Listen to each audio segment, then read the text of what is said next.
Jamiel Slaney-Summers was supposed to look after people in the last years of their lives, but her priority was stealing a lonely woman's money. Did you target any other vulnerable residents, Miss Slaney-Summers? Knowing Rita Barnsley had no children, Slaney-Summers faked her will so she'd be left most of her estate when she died. Do you have anything to say to Rita Barnsley's loved ones? No comments. How's that sound? Today she got her punishment for fraud, theft and the abuse of trust, 5.5 years in prison. Collaborators in the crime, the owners of the care home Graham and Lyn Walker, who'll be sentenced later, they were bent on taking their own fraudulent slice of Rita's estate. None of them banked on her cousin, Verna Woolley, who saw straight through the sham will with its forged signatures and raised the alarm. But the police said it was not one for them, leaving it to trading standards to get Rita Barnsley justice. They said no, it wasn't a crime. They said Rita could do whatever she wanted with her money and her estate, even though the allegations were it was a bogus will. They should have done more. As one case closes, a whole other story unfolds. A tale going back years of colleagues and families repeatedly raising the alarm with the Watchdog, the Care Quality Commission, as Slaney-Summers moved from one care home to the next. Sarah Eaglesfield has a horrible feeling Jamiel Slaney-Summers might have had her sights set on her mother Betty's estate.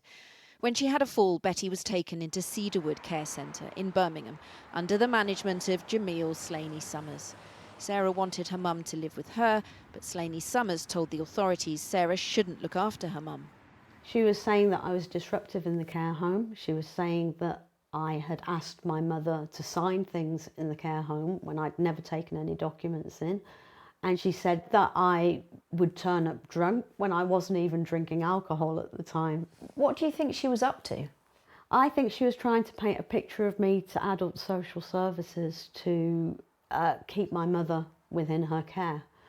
I found out that she'd looked me up on social media. She was aware that my mother had a certain amount of money and that I was the only direct relative.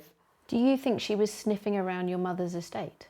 Potentially, yes. And when there was a huge inheritance at stake, I can only assume that she was somehow trying to weasel her way in to get a part of that. Sarah says Jamiel Slaney-Summers wouldn't let her talk to her mother privately. She wrote to the regulator, the CQC, expressing serious concerns about her. The Care Quality Commission did come and do an inspection at the home, but I think more should have been done to look into the particular concerns that I had raised about Jamiel's management. But if CQC had just dug a little deeper, they might have found some evidence early on.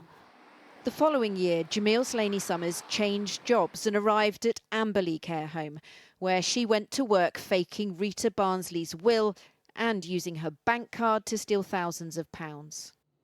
I would describe her as a fraudster, narcissistic bully.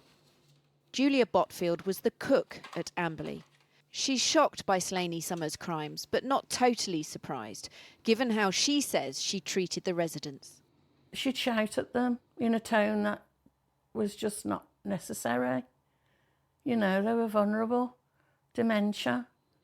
And Julia says she reported physical abuse by Jamiel Slaney-Summers to the CQC. I heard Jamiel shouting at this client, so I went into the bedroom. He was sitting on the edge of the bed when I went in, and she just picked his legs up and just shoved them on the bed, and he screamed out in pain. She told me to get out. Did you have a chance to say anything? I just said, "What the hell are you doing?" She just told me to get out. Julia says when another resident fell, Jamiel Slaney-Summers hid her injuries before a CQC inspection.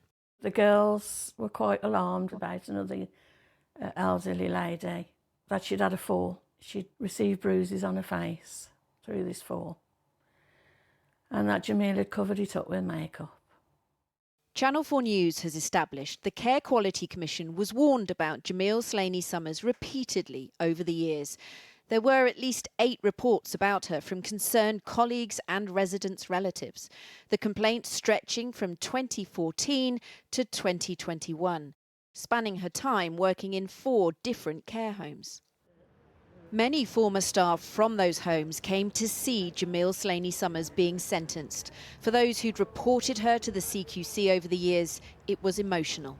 Have a look at why all these carers are complaining in different care homes about the same lady. There's clearly something that they could have done, they should have done before now, and then it wouldn't have got to this at all. The Care Quality Commission told us it doesn't have the legal power to investigate individual complaints, but it does make referrals to social services and the police where appropriate. It says it's considering further regulatory action in the light of this case.